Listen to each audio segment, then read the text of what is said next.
Hello and welcome.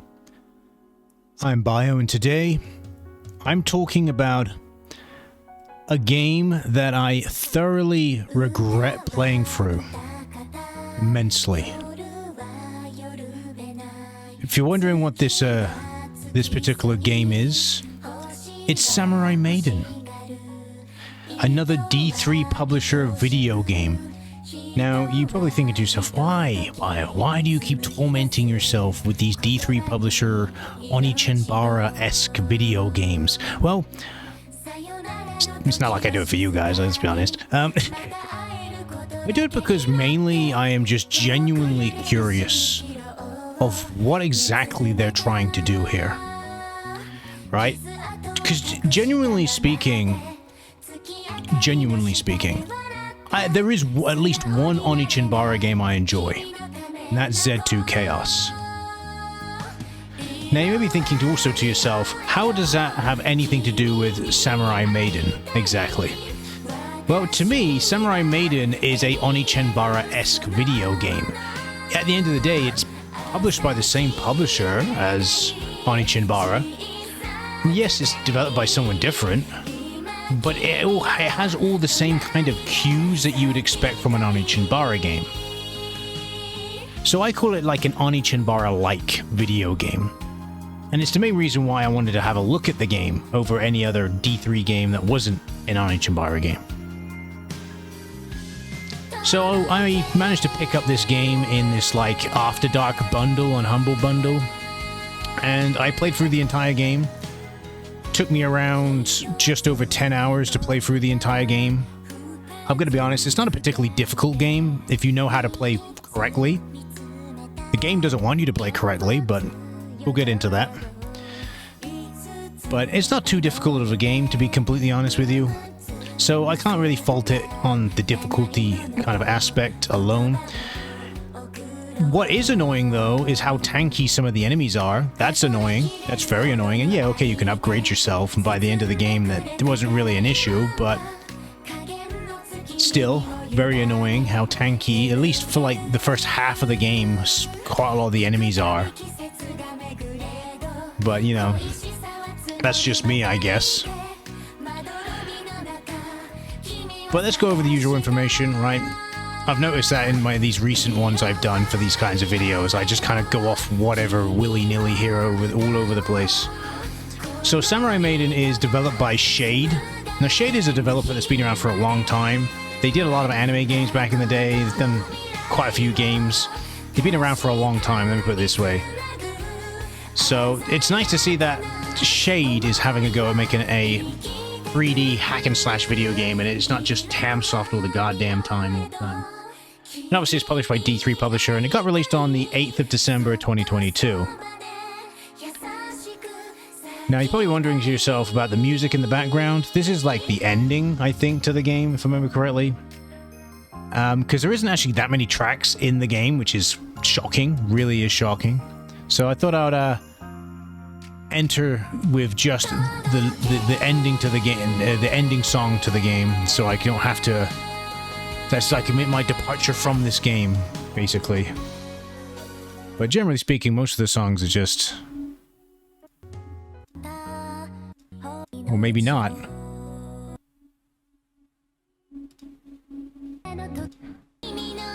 There is the ending to the song, but here I am on YouTube trying to find the goddamn OST for Samurai Maiden, and no retard has uploaded the OST to Samurai Maiden in full. Okay, well, maybe that's something I need to be doing. I'll put this on instead. Which is the main theme. No, it's the main theme. I don't want the main theme. God damn. There we go. We'll put this song. Stage 3 extended, apparently. I'll get into like how the music is and all that as well. So basically, Samurai Maiden, right? I've gone over the developers, I've gone over the publisher, I've gone over the release date. Came out 8th of December 2022. It's still quite a newish game. Currently holds a mixed review score on Steam. with over 500 reviews. I'm not surprised. I'm surprised this game even got 500 reviews, to be honest with you. But the game's synopsis on Steam says, a young woman from the 21st century with sharp swordsmanship skills finds herself in Hononji during the Sengoku period. Together with a trio of newfound ninja friends, she races through the underworld beneath Hononji, confronted by enraged corpses at every turn. So of course there's corpses in the game, because again, I keep calling this an Onechanbara-like for a fucking specific reason, right? It literally has corpses in the game, zombies, pretty much zombies, but there's skeletons, but same thing but different, you know what I mean? In the game that you're fighting against, among other things. So I'm gonna go over all of like the points of the game.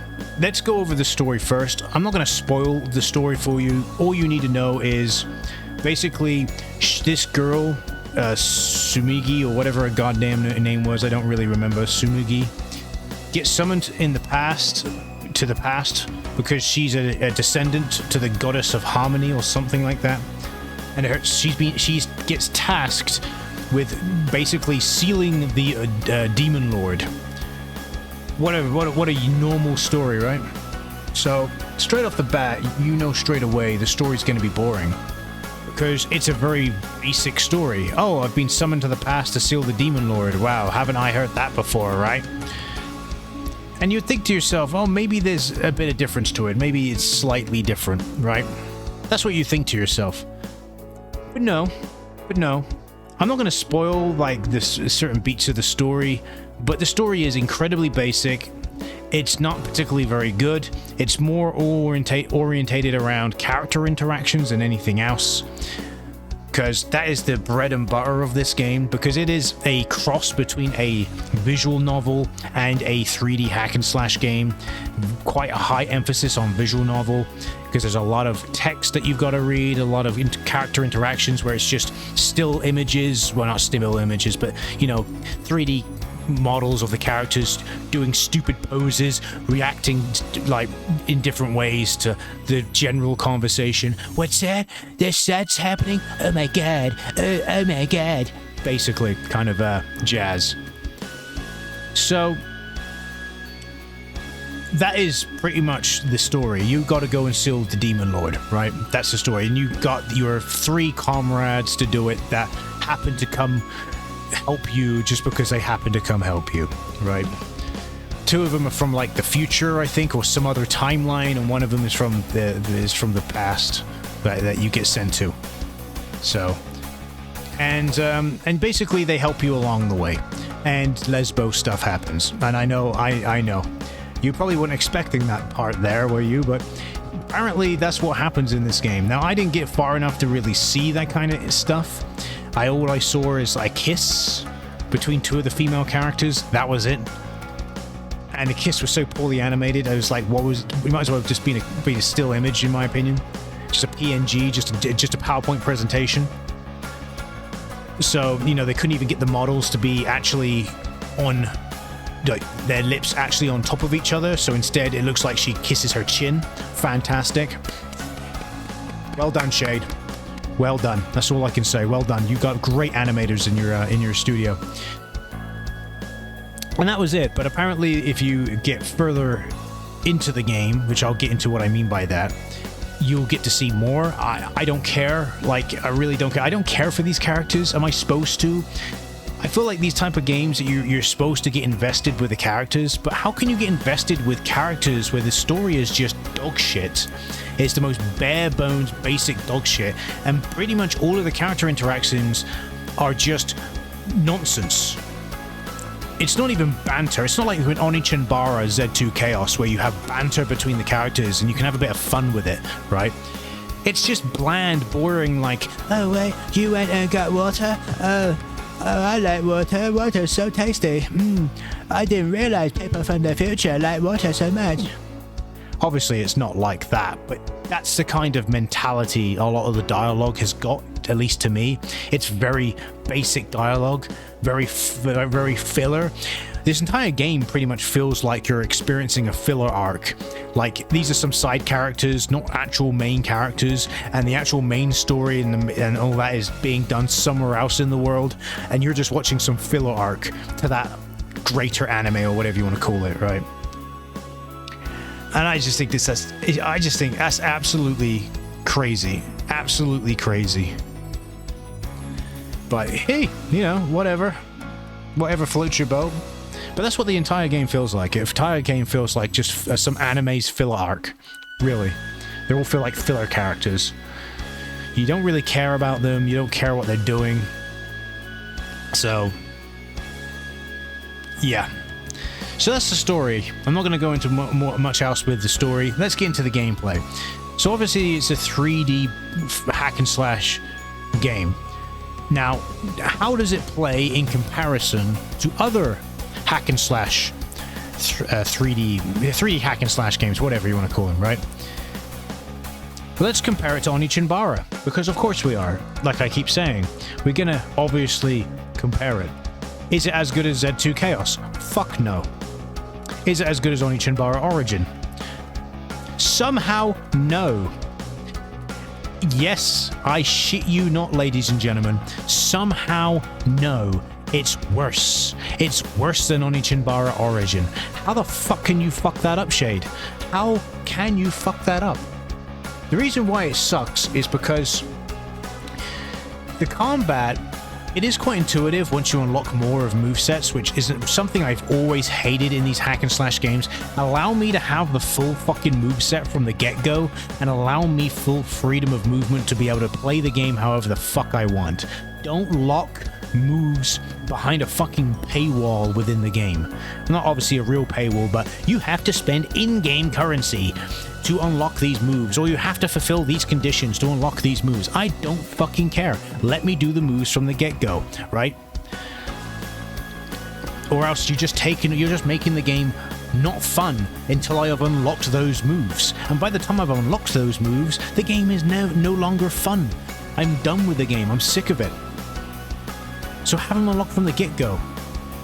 I could at least forgive it a little bit when it's something like Devil May Cry, because you get new weapons, which means new moveset, and you got to kind of get used to that and develop new moves as you're going along. So there's a little bit of consistency and a little bit of, oh, okay, it makes sense the why that's a thing in the game, right?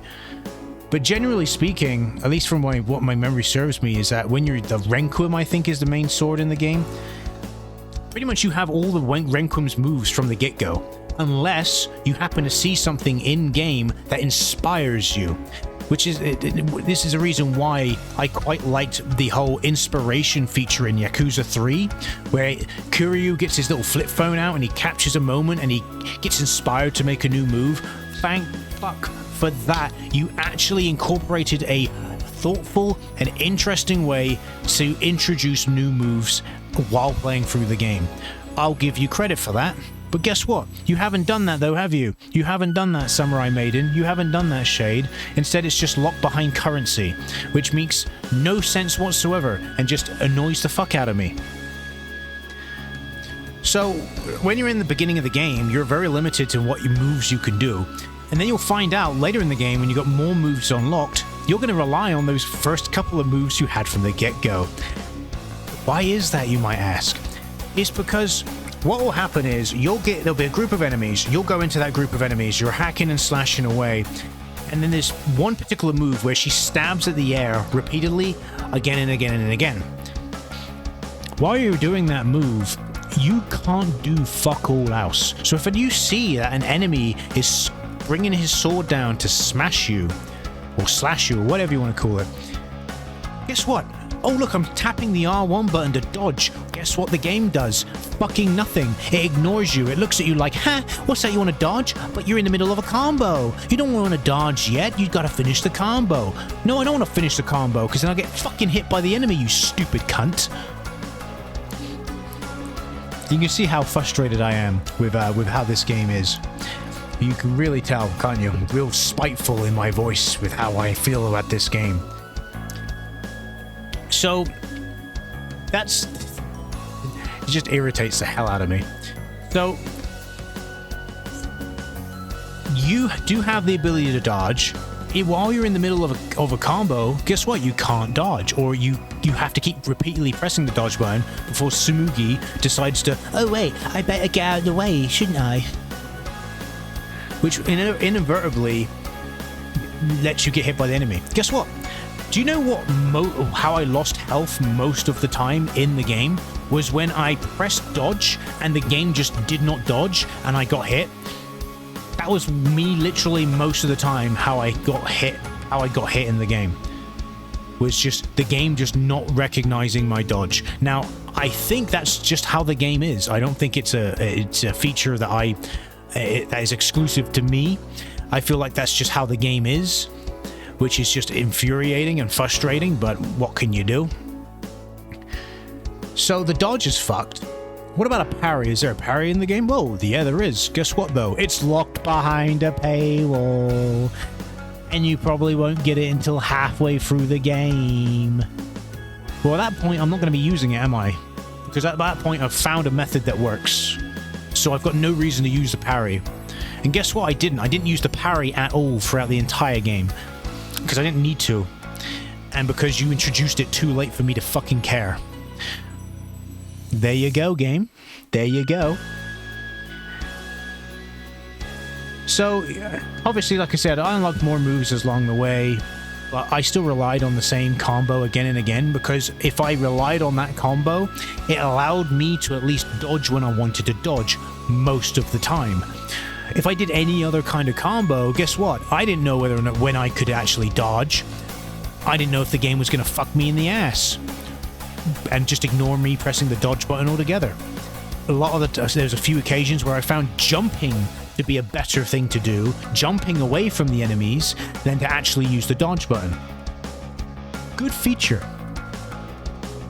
So the combat straight off the get-go is fucked. It's fucked. It's just completely fucked because there's certain things that just don't work how they're supposed to work.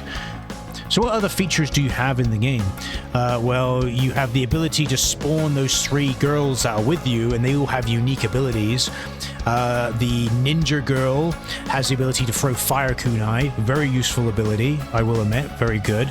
The girl with the robotic arm, she has the ability to throw I don't know, a wire out and electrocute anyone that is touching that wire.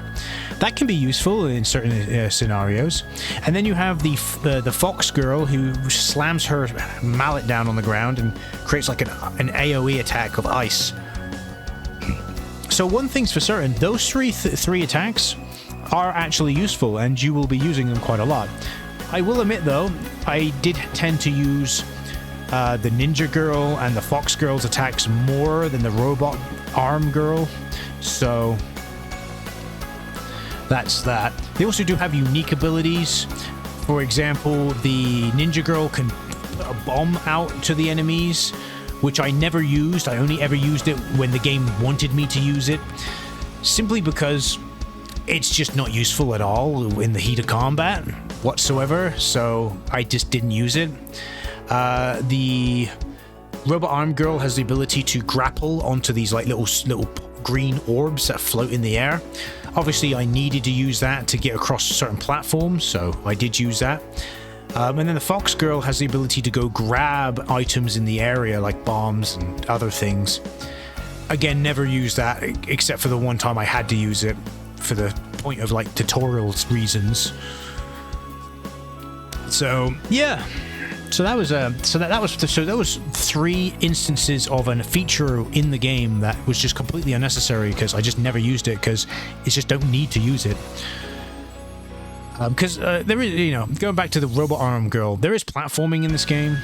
There isn't that much. There is these things called pocket bubbles or whatever, which play into like building affinity with the other characters. You unlock them by building affinity, so on and so forth. And they have quite somewhat more difficult platforming segments, but still nothing too bad to do. What else is there to mention? So there's also like other objects that you can use. Like, obviously, I said that she can put a bomb out there, but there's other things she can put out there. She can put a decoy out there, which draws the enemy's attention. I used it like once to get an achievement, that was about it. There's mines, another one I used once for an achievement and never used again. Fantastic. Great features this game had, great features. I think that's about it for like special power-ups. There's a special like mode you can go into when you have this meter go up, which you will see in the gameplay, where a little cutscene will play, and then where the characters get all like mushy and all cutesy and whatever, and then you get an effect applied to your sword, and that boosts up the sword's attack. The Ninja Girl gives it a fire effect, the Robot Arm Girl gives it a lightning effect, and the Fox Girl gives it a ice effect. Well, that's useful. I just wish the cutscene wouldn't play, because let's be honest, because a little bit of a fucking information you need to know about that little shitty cutscene. And that little bit of information you need to know is, do not activate that mode while you're in the middle of it, in the thick of it, in the middle of enemies. So you're in the middle of a group of enemies and you activate that, guess what? Your character's going to do a little, after the cutscene plays, a little fucking, oh, look at me, the camera zoom on my face, look what I'm holding, a sword, it's now on fire. Guess what?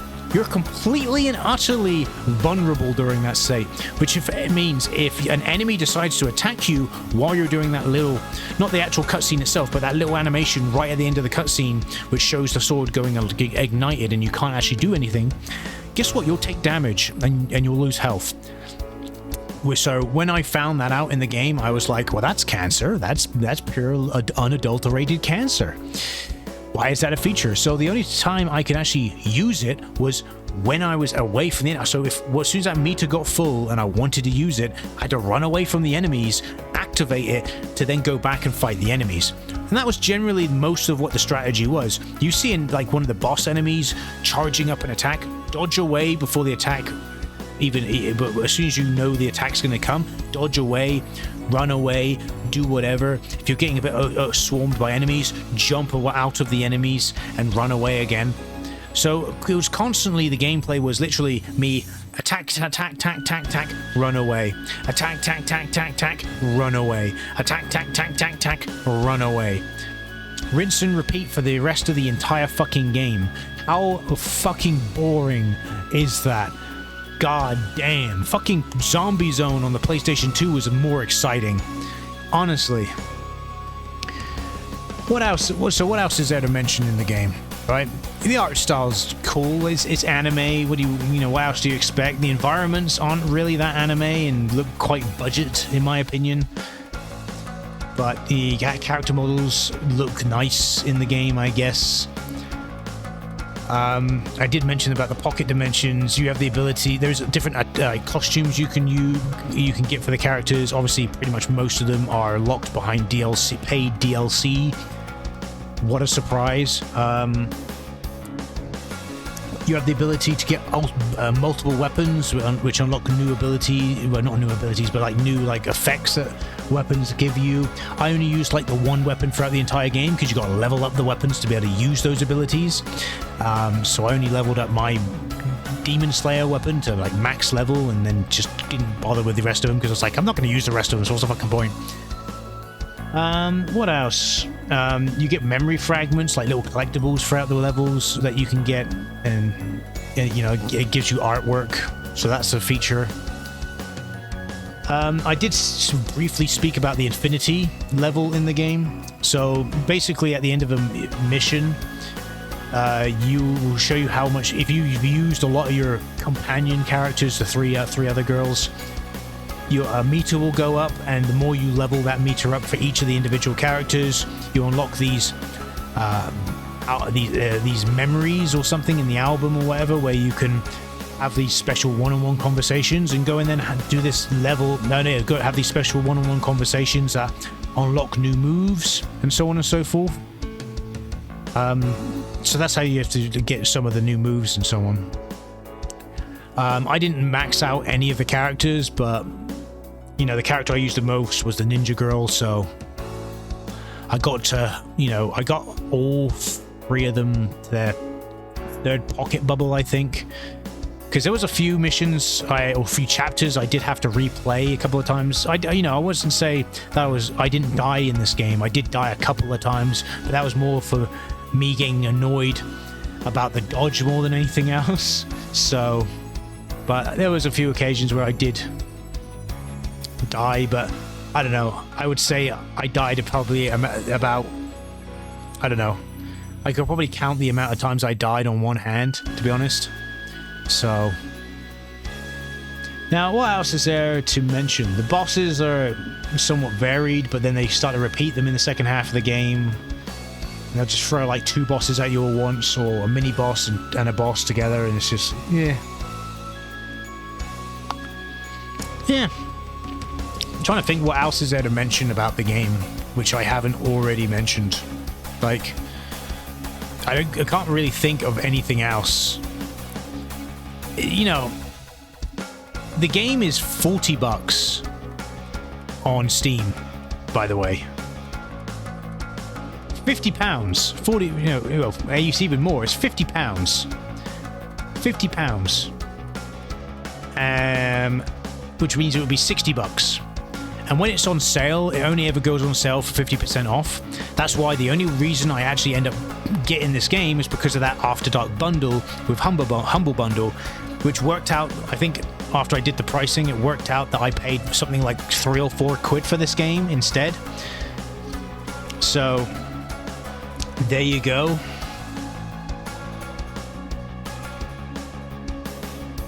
Otherwise, I just would have not paid for this game whatsoever. But there isn't really much else to say about the game. It's just kind of there. It's the kind of game I would have expected to be released for like $30 or $20 back on the PlayStation 2. You know, it's a graphically superior PS2 game. That's what this game is. And that really is saying something, isn't it? It really is. Now, what else is there for me to mention about the game? The music in the game is okay. Because there is, well, it doesn't feel like there's much music in the game. It's just kind of there. It's okay. But that's about it, really. I'm trying to think if there's anything else I need to mention, but I can't think of anything else. Nothing else is really coming to mind, to be honest. But what's my kind of like consensus about this game? Just don't play it. That's honestly, I would say, unless you are an avid hack and slash video game fan, just don't play this game. Because it is just boring. It is not exciting. It's not fun. It's just kind of there. And it honestly does feel like a newly released PlayStation 2 game in 2022. And that's just crazy. But I can't honestly recommend this game to be played. So, but that's it. I don't think I've got much else to say. I'm gonna call it there. I don't know when the next video is gonna come out. This might be a little while, just to warn you. But I've been Bio. Thanks for watching, and I'll see you in the next video. Goodbye.